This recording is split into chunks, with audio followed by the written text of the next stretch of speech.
బ్రహ్మ విష్ణువులు తమ మధ్య ఆవిర్భవించిన స్తంభమును చూచి మొదలు చివర తెలుసుకొనగోరిన వారై విష్ణువు వరాహ రూపమున పాతాళమునకు, బ్రహ్మ హంసవాహనారూఢుడై ఆకాశమునకు వెళ్ళిరి. బ్రహ్మ కొంత దూరము వెళ్ళగా పైనుండి క్రిందికి జారుచున్నటువంటి సంపెంగ పుష్పమును చూచి ఎచడు నుండి వచ్చుచున్నావని అడిగా, ఈశ్వరుడి యొక్క శిరఃకంపముచే బహుకాలము నుండి వచ్చుచున్నానని పలికెను.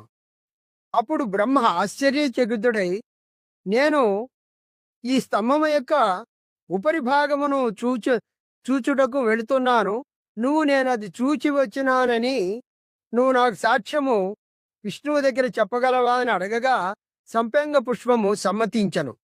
అప్పుడు విష్ణువు పాతాళమునకెగి అడుగు యొక్క భాగమును కానరాక తిరిగి వచ్చడం.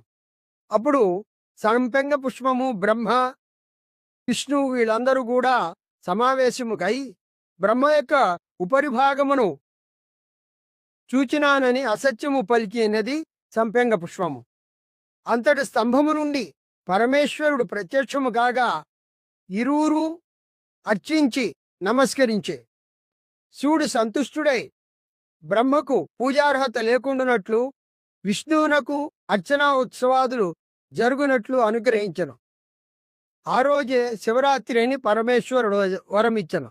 అదే నేటి ఇప్పుడు జరగబోయేటువంటి మాఘ బహుళ త్రయోదశి చతుర్దశి కలిసినటువంటి రోజునే శివరాత్రిగా మనం పరిగణించుచున్నాము. ఇచటి ఈ సమయంలో అగ్నిస్తంభముగా వెలసినది ఆరుద్ర నక్షత్రమనియు, బ్రహ్మ విష్ణువులు అర్చించినది ఈరోజు శివరాత్రి అనియు అనుగ్రహము ఇచ్చను పరమేశ్వరు.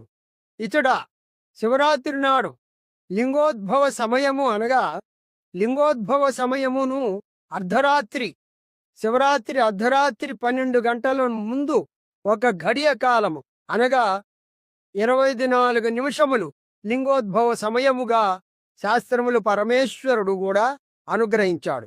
ఈ సమయము నా శివుడు నీ అర్చించినట్లయితే సంవత్సర కాలము పరమేశ్వరుని అర్చించినటువంటి పూజా ఫలితములు ఏవైతే వస్తాయో ఈ 24 నిమిషముల కాలము ఈ లింగోద్భవ సమయమున అర్చించినట్లయితే అంతటి ఫలితాన్ని భక్తులంతా కూడా పొందుతారని పరమేశ్వరుడు అనుగ్రహించను.